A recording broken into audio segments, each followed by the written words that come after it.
प्रणाम। 77वें गणतंत्र दिवस की आपको अग्रिम शुभकामनाएं। हमारा देश बहुत जल्दी 77वां गणतंत्र दिवस मनाने जा रहा है और आज मैं इंडिया गेट पे हूँ और अपने आप को इतना भाग्यशाली समझता हूँ कि ऐसे समय काल में मेरा जन्म हुआ जब मैं हमारे देश को आजाद हुए इतने वर्ष हो गए और हम आजादी की सांस ले रहे हैं और अपने ही देश में एक मगनता के साथ में ये वीडियो बना रहे हैं और उसका जो कारण है वो आप मेरे पीछे देख सकते हैं। सुभाष चंद्र बोस यहाँ पे हमारे देश के जननायक, देश के जनक में कहूँ तो गलत नहीं होगा, सुभाष चंद्र बोस को पूरे जीवन काल के लिए, आने वाले अनंत सालों के लिए जीवंत कर दिया है उनकी प्रतिमा लगा। सच में भारत देश में ऐसी सरकारें होनी चाहिए जो हमारे युवाओं को, आने वाली पीढ़ी को ये भूलने ना दें कि किसकी वजह से हम ये 77वां गणतंत्र दिवस मना पा रहे हैं और किसकी वजह से हमारे देश में आज़ादी का बिगुल बजा और हमारा पूरा जनमानस आज़ादी की सांस ले रहा है। आज कुछ ही दिन बचे हैं 26 जनवरी में। यहाँ पे ये वही रास्ता है जहाँ पे परेड होगी, यहाँ से परेड फिर आगे जाएगी, आप इसी रास्ते को अपनी टेलीविजन पे देखेंगे। आज मुझे जो फील हुआ, आप 26 जनवरी को टीवी पे देखते हुए ज़रूर फील करिएगा कि हमारे परिवार के ही सदस्यों ने अपने जीवन का बलिदान देते हुए, जीवन की आहुतियाँ देते हुए इस देश को इस मुकाम पे लाया कि ये देश एक आज़ाद देश बन सके, एक सशक्त देश बन सके और अब तो हम पूरे विश्व को एक दिशा देने की ओर। भारत का युवा doctor, engineer, collector, IAS, PCS, film star, cricketer, scientist सब बन रहा है। बस भारत का युवा एक काम और कर ले तो सोने पे सुहागा हो जाएगा। ये सब कुछ आप कैसे कर पा रहे हैं? अपने बुजुर्गों को, खास करके क्रांतिकारियों को जिनने अपना जीवन का बलिदान देते हुए आपको इस मुकाम पे लाया, उनको आप याद करते रहें। यही मैं सब भारत के युवाओं से अपील करता हूँ और मैं बहुत खुश हूँ आज, जो कि आप देख सकते हैं मेरे चेहरे पे, कि हम सच में ऐसी हवाएं फील कर रहे हैं जो आज़ादी की। ऐसी सरकार हमें मिली है जो अब हमें भविष्य में कभी भी गुलाम नहीं बनने देगी।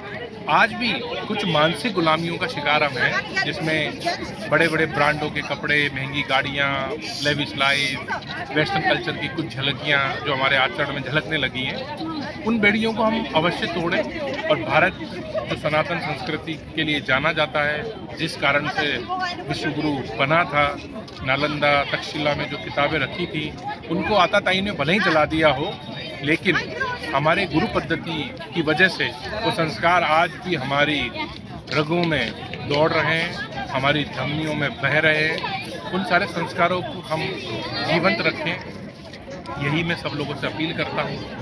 ये एक माध्यम है युवाओं का आपस में संवाद करने का, सोशल मीडिया एक माध्यम है। ये एक वीडियो मेरी केवल एक वीडियो मात्र नहीं है, ये मेरे जैसे युवाओं की एक भावना है। आप भी अपने स्तर पे 26 जनवरी पे ऐसी कई वीडियो बनाएं। मुझसे ज़्यादा ज्ञानी, मुझसे ज़्यादा सुंदर, मुझसे ज़्यादा आकर्षक लोग भी हैं जो अपनी बात को मुझसे अच्छे ढंग से कह सकते हैं। वो सब लोग अपना अपना कैमरा उठाएं और देश में एक अलग जगहें प्रेरणा दे लोगों को कि ऐसी प्रतिमाएं, जो सच्चे देशभक्त की प्रतिमाएं, सच्चे क्रांतिकारी की प्रतिमाएं हर जगह लगे।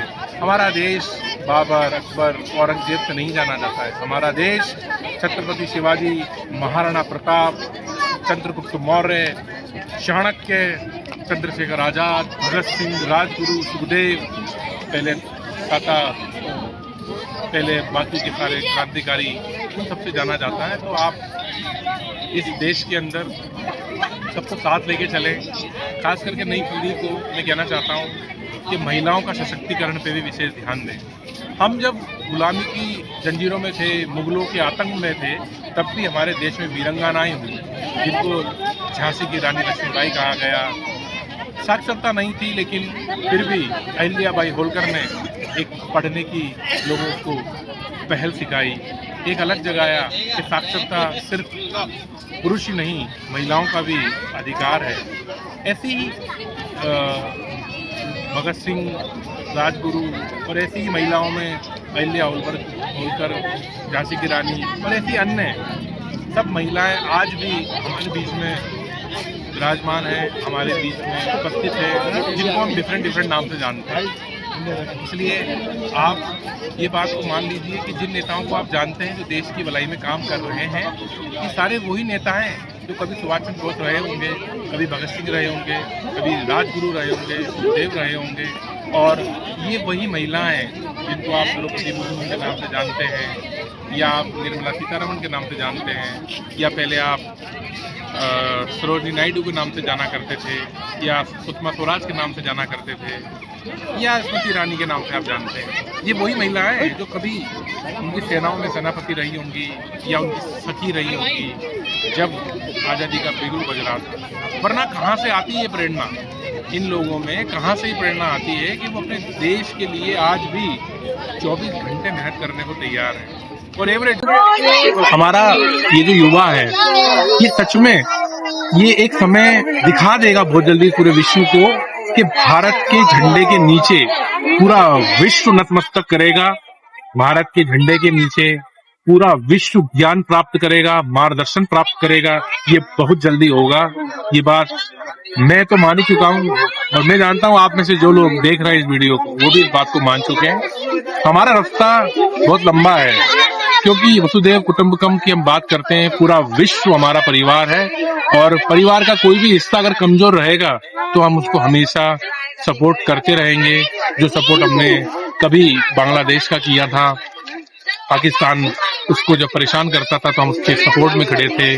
कभी हम रशिया के साथ खड़े हैं, कभी हम इजराइल के साथ खड़े हैं, और हमारी ब्यूरोक्रेसी, भारत के यशस्वी प्रधानमंत्री जी आज एक मैसेज दे चुके हैं पूरे विश्व भर को कि जहां भारत की जरूरत होगी भारत वहां खड़ा रहेगा, और भारत ही वो देश है अगर सशक्त हुआ तो किसी को झुकने नहीं देगा, किसी को टूटने नहीं देगा, क्योंकि हमारे देश का जो सनातन संस्कृति है वो कभी भी किसी पे आक्रमण नहीं करता। अरे हम तो वो सनातन संस्कृति के जातक हैं जो युद्ध विराम के बाद आपस में अपने शत्रु के यहाँ जाके अपने वैद्य भेज के उनके लिए भी उनकी सेवा किया करते थे, उनका इलाज किया करते थे।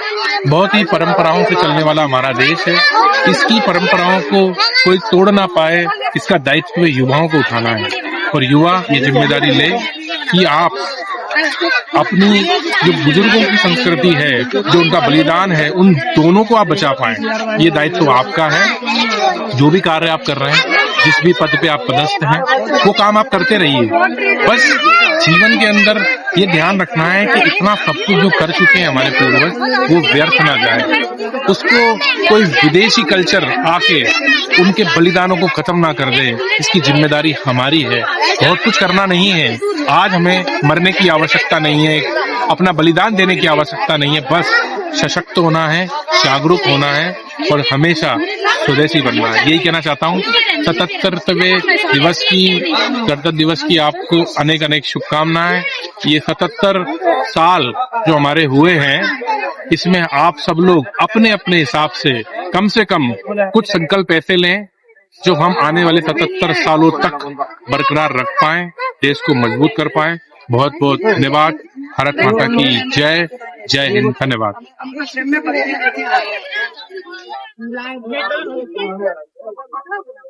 बोले